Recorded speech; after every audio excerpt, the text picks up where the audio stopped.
Item ಯಾವುದೇ ಇರಲಿ try ಮಾಡಿ ಆಚಿ ಚಿಕನ್ ಮಸಾಲಾ.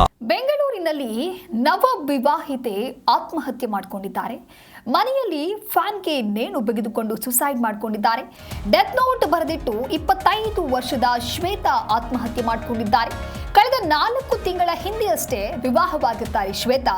ಖಾಸಗಿ ಶಾಲೆಯಲ್ಲಿ ಶಿಕ್ಷಕಿಯಾಗಿ ಕೆಲಸವನ್ನ ಮಾಡ್ತಾ ಇರ್ತಾರೆ. ಮೃತಪಟ್ಟಂತ ಶ್ವೇತಾ ಕಾಮಾಕ್ಷಿಪಾಳ್ಯ ವ್ಯಾಪ್ತಿಯ ಸುಂಕದ ಕಟ್ಟಿಯಲ್ಲಿ ಆಗಿರುವಂತಹ ಘಟನೆ ಇದು. ಸ್ಥಳಕ್ಕೆ ಕಾಮಾಕ್ಷಿಪಾಳ್ಯ ಪೊಲೀಸರು ಭೇಟಿ ಕೊಟ್ಟು ಪರಿಶೀಲನೆಯನ್ನ ಮಾಡಿದ್ದಾರೆ. ನವ ವಿವಾಹಿತೆ ಆತ್ಮಹತ್ಯೆ ಮಾಡಿಕೊಂಡಿರೋದ್ರ ಹಿಂದೆ ಇರುವಂತಹ ಕಾರಣ ಏನು ಅನ್ನುವಂತಹ ಪ್ರಶ್ನೆ ಇದೀಗ ಮೂಡ್ತಾ ಇದೆ. ಏನಾದರೂ ಗಂಡನ ಜೊತೆಗೆ ಜಗಳವಾಗಿತ್ತಾ ಅಥವಾ ಕುಟುಂಬಸ್ಥರ ಜೊತೆಗೆ ಏನಾದರೂ ಗಲಾಟೆಗಳು ಆಗ್ತಾ ಇತ್ತಾ? ಈ ರೀತಿಯಾಗಿ ಮನನೊಂದು ನಿರ್ಧಾರವನ್ನ ತೆಗೆದುಕೊಳ್ಳೋದಕ್ಕೆ ಏನ್ ಸಾಧ್ಯ ಅನ್ನುವಂಥ ನಿಟ್ಟಿನಲ್ಲಿ ಸದ್ಯ ಈಗ ತನಿಖೆಯನ್ನ ಮಾಡಲಾಗುತ್ತೆ. ಕಾಮಾಕ್ಷಿಪಾಳ್ಯ ಪೊಲೀಸರು ಭೇಟಿ ಕೊಟ್ಟಿದ್ದಾರೆ. ಪರಿಶೀಲನೆ ಮಾಡುವಂತಹ ಕೆಲಸ ಆಗಿದೆ. ಜಸ್ಟ್ 4 ತಿಂಗಳಾಗಿರುತ್ತಷ್ಟೇ ಅವರು ಮದುವೆಯಾಗಿ 4 ತಿಂಗಳ ನಂತರದಲ್ಲಿ ಈ ರೀತಿಯಾಗಿ ಆತ್ಮಹತ್ಯೆಯನ್ನು ಮಾಡಿಕೊಂಡಿದ್ದಾರೆ. ಮನೆಯಲ್ಲಿ ಫ್ಯಾನ್ಗೆ ನೇಣು ತೆಗೆದುಕೊಂಡು ಜೊತೆಗೆ ಒಂದು ಪತ್ರವನ್ನು ಕೂಡ ಬರೆದಿದ್ದಾರೆ ಅನ್ನೋದು ಕೂಡ ತಿಳಿದು ಬರ್ತಾ ಇದೆ. ಮೊದಲನೆಯ ಫೋಟೋದಲ್ಲಿ ನೀವೇನು ಗಮನಿಸ್ತಾ ಇದ್ದೀರಾ, ಅವರಿಬ್ಬರು ಗಂಡ ಹೆಂಡತಿ ಶ್ವೇತಾ. ಇವರಿಬ್ಬರ ಮದುವೆ ಆಗಿರುತ್ತೆ ಜಸ್ಟ್ 4 ತಿಂಗಳ ಹಿಂದೆ ಅಷ್ಟೇ. ಆದರೆ ಏನೋ ಒಂದು ಕಾರಣಕ್ಕಾಗಿ ಗಲಾಟೆ ನಡೆದಿತ್ತ ಅಥವಾ ಯಾವ ವಿಚಾರಕ್ಕಾಗಿ ಕಲಹ ಮುನಿಸಿತ್ತೋ ಗೊತ್ತಿಲ್ಲ, ಈ ರೀತಿಯಾದಂತಹ ನಿರ್ಧಾರವನ್ನು ತೆಗೆದುಕೊಂಡಿದ್ದಾರೆ. ಕಾಮಾಕ್ಷಿಪಾಳ್ಯ ವ್ಯಾಪ್ತಿಯ ಸುಂಕದ ಕಟ್ಟೆ ಏನಿದೆ ಅಲ್ಲಿ ನಡೆದಿರುವಂತಹ ಘಟನೆ ಇದು. ಇತ್ತೀಚಿನ ದಿನಗಳಲ್ಲಿ ಇಂತಹ ಹಲವಾರು ಘಟನೆಗಳನ್ನು ನಾವು ದಿನನಿತ್ಯ ನೋಡ್ತಾ ಇದ್ದೇವೆ.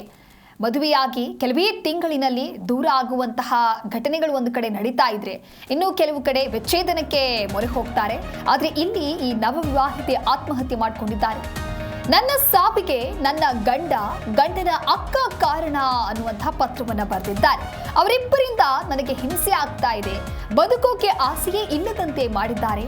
ಡೆತ್ ನೋಟ್ನಲ್ಲಿ ಮೃತ ಶ್ವೇತಾ ಈ ರೀತಿಯಾಗಿ ಉಲ್ಲೇಖವನ್ನು ಮಾಡಿದ್ದಾರೆ. ನಾನು ಸತ್ರೆ ಅವರನ್ನ ಸುಮ್ಮನೆ ಬಿಡಬೇಡಿ ಅಮ್ಮ, ನನ್ನಿಂದ ತಪ್ಪಾಯ್ತು, ಕ್ಷಮಿಸು ಬಿಡು ಅಂತ ಹೇಳಿ ಡೆತ್ ನೋಟ್ ಬರೆದಿದ್ದಾರೆ. ನಾನು ಸತ್ರೆ ಅವರನ್ನ ಸುಮ್ಮನೆ ಬಿಡಬೇಡಿ ಅಂತ ಹೇಳಿದ್ರೆ ಈಕೆ ತನ್ನ ತಾಯಿಗೆ ಇಲ್ಲಿ ಬರೆದಿರುವಂತಹ ಪತ್ರ ಇದು. ಅಂದರೆ ಗಂಡನ ಅಕ್ಕ ಯಾವ ರೀತಿಯಾಗಿ ಟಾರ್ಚರ್ ಅನ್ನ ನೀಡಿದ್ರು ಅನ್ನೋದನ್ನ ಉಲ್ಲೇಖಿಸಿದ್ದಾರೆ.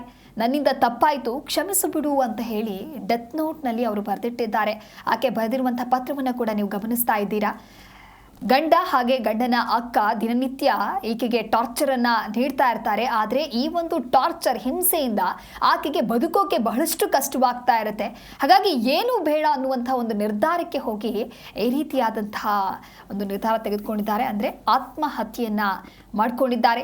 ಏನು ಎತ್ತ ಕುಟುಂಬಸ್ಥರ ಜೊತೆಗೆ ಮಾತನಾಡುವಂಥದ್ದು ಅಥವಾ ಈಕೆಯ ಕುಟುಂಬಸ್ಥರಿಗೆ ಆಕೆ ಕಂಪ್ಲೇಂಟ್ ಮಾಡುವಂತಹ ಪ್ರಯತ್ನವನ್ನಾದರೂ ಮಾಡಬೇಕಿತ್ತು. ಆದರೆ ದುಡುಕಿ ಈ ರೀತಿಯ ನಿರ್ಧಾರವನ್ನ ತೆಗೆದುಕೊಂಡು ಇದೀಗ ತಮ್ಮ ಪ್ರಾಣವನ್ನೇ ಕಳೆದುಕೊಂಡಿದ್ದಾರೆ. ಒಟ್ಟಾರೆ ನನ್ನ ಸಾವಿಗೆ ನನ್ನ ಗಂಡನ ಅಕ್ಕ ಕಾರಣ ಅನ್ನೋದನ್ನ ಉಲ್ಲೇಖ ಮಾಡಿದ್ದಾರೆ. ತನಿಖೆಯಾದ ನಂತರದಲ್ಲಿ ಏನು ಎತ್ತ ವಾಸ್ತವಾಂಶ ಏನು ಎಲ್ಲವೂ ಕೂಡ ಬೆಳಕಿಗೆ ಬರುತ್ತೆ. ಖಾಸಗಿ ಶಾಲೆಯಲ್ಲಿ ಶಿಕ್ಷಕಿಯಾಗಿ ಕೆಲಸವನ್ನು ಮಾಡ್ತಾ ಇರ್ತಾರೆ. ಮೃತಪಟ್ಟಂತ ಶ್ವೇತಾ ಏನಿದ್ದಾರೆ ಅವರು ಕಳೆದ 4 ತಿಂಗಳ ಹಿಂದೆ ಮದುವೆಯಾಗಿರುತ್ತೆ. ವೃತ್ತಿಯಲ್ಲಿ ಶಿಕ್ಷಕರಾಗಿರ್ತಾರೆ. ಮಕ್ಕಳಿಗೆ ಬುದ್ಧಿ ಹೇಳಿ ಮಕ್ಕಳನ್ನ ಓದಿಸುವಂತಹ ವೃತ್ತಿಯಲ್ಲಿರ್ತಾರೆ. ಆದರೆ ಯಾಕೋ ಈ ಒಂದು ಸಂದರ್ಭದಲ್ಲಿ ದುಡುಕಿ ಈ ರೀತಿಯಾದಂತಹ ನಿರ್ಧಾರವನ್ನು ತೆಗೆದುಕೊಂಡಿರುವಂತಹ ಪರಿಣಾಮ ತಮ್ಮ ಪ್ರಾಣವನ್ನೇ ಕಳೆದುಕೊಂಡಿದ್ದಾರೆ. ಮನೆಯಲ್ಲಿ ಫ್ಯಾನ್ಗೆ ನೇಣು ಬಿಗಿದುಕೊಂಡು ಸುಸೈಡ್ ಮಾಡಿಕೊಂಡಿದ್ದಾರೆ.